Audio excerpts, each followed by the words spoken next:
Mali ang pagkakalagay ninyo ng kandila. Diyon, sa bandar yan. Yan. At saka hindi ganyang bulaklak ang in-order ko, ha? Sinabi ko, rosas. Puting rosas. Pag ako namatay, ayoko na may eulogy. At ang isusuot ko ay yung sayang itinuro ko sa inyo kanina. Ayaw ko ng makapal na make-up. 3 araw lang ang burol ko. O siya, sige.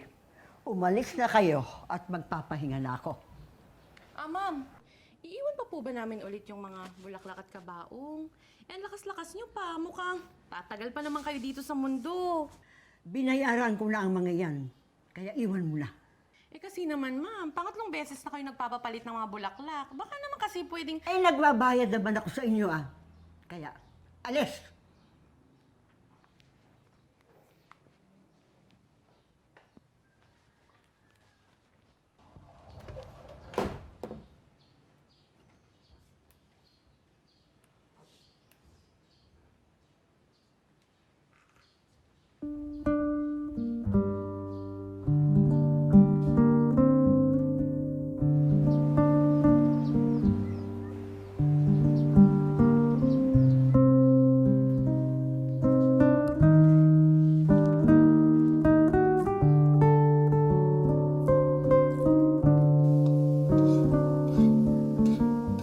Ay, ano yan?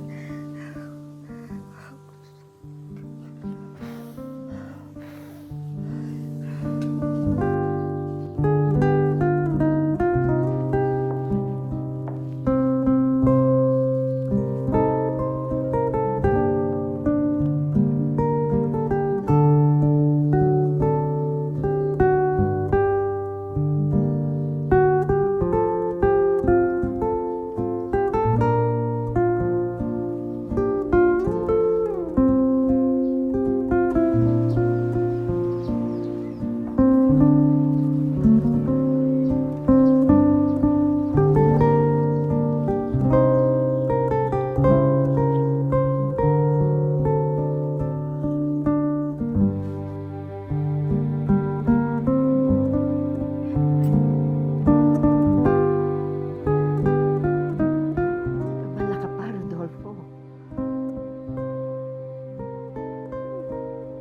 Wala pa rin kupas ang pansin mo, Rodolfo.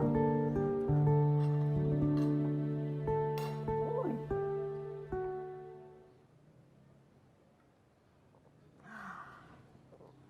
Hindi ko naman intensyon sumama sa iyo noon eh. Lumakas lang ang ulan. Tsaka isa pa, malapit naman ang bahay mo dun eh.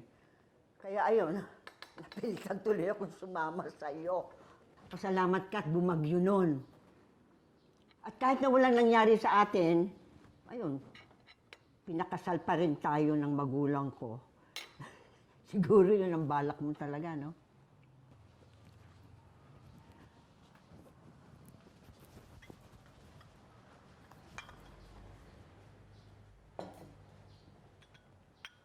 Nagsiselos ka na noon kay Nando eh. Kaya sa isang malaking sayawan noon sa Santa Clara, bigla mong hinawakan ang kamay ko at hinalikan mo ako sa maraming tao. Nakakahiya.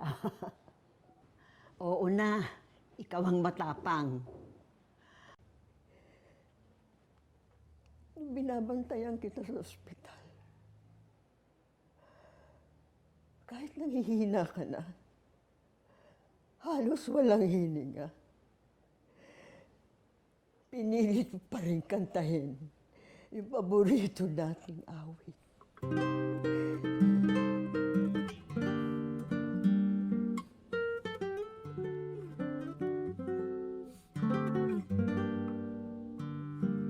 Ang matapat kung pag-ibig ginanti mo ay pasakit. Ikaw na aking inibig, nagdulot sa puso ng hinagpis. Kung ito ang kapalaran. Magtitiis ako, aking mahal. Oo nga. Pati si Henry nag-migrate sa Canada. Sabi ko nga sa bunso mo dito na lamang niya ituloy yung pagkadoktor niya. Pero ayun, nag-aral ng nursing at sumunod sa kanila. Ayoko nga sumama doon. Sinubukan kong magbakasyon ng 1 buwan kila Lorna.